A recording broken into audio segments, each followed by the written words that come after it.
I'm Doug Keating, and this is All the Way Leadership, a company designed with one purpose in mind, and that is to help make you a better leader.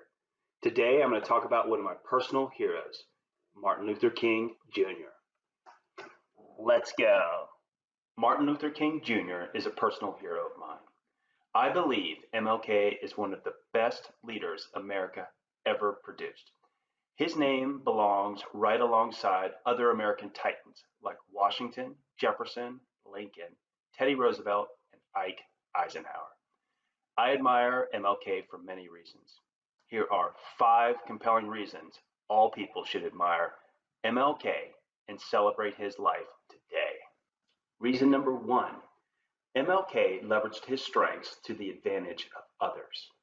Martin Luther King Jr. did not have much power at all as a leader. He was an African American male living in the segregated South. If you think things are bad today, they were way, way worse when he came on the scene. Whites and blacks were not equal, and a lot of laws were not in place. He was not a wealthy man either. MLK did possess several strengths that he leveraged to the advantage of others. First and foremost, he was a man of deep faith. Trained as a Baptist minister after completing college, MLK based his worldview on his Christian faith. He often quoted scripture when speaking and writing to justify the righteousness of the civil rights cause. Brilliant move. Preach the truth to the racist who claimed to be Christians. Little did they know how foolish they would look in retrospect. Reason number 2, he fought the battle with ideas. Martin Luther King Jr. was a smart man. He passed the entrance exam for Morehouse College at age 15. He graduated with a degree 4 years later. MLK completed seminary, earning a master's degree, and received his PhD by age 26. 26, my goodness. Impressive academic credentials that would serve him well over the years. If you read his writings or listen to his speeches, they are both inspirational and logical. It is hard to pull apart his positions or argue against them. Many tried and many failed. MLK decided to fight his battle with ideas and non-violence. Genius move on his part. His enemies, critics, and antagonists were not sure how to respond. They did not realize he fought from higher ground and held the advantage, rather than the other way around. Reason number 3, MLK learned big ideas from others. Martin Luther King Jr. was a Christian, yet he was willing to learn from others. His nonviolent approach to the civil rights struggle was rooted in his faith and modeled after Gandhi's actions when battling the British Empire. MLK realized that the odds were stacked against him. He decided to learn from another leader who faced a similar situation and won. Ingenious idea. It worked. In the end, both Gandhi and MLK were victorious.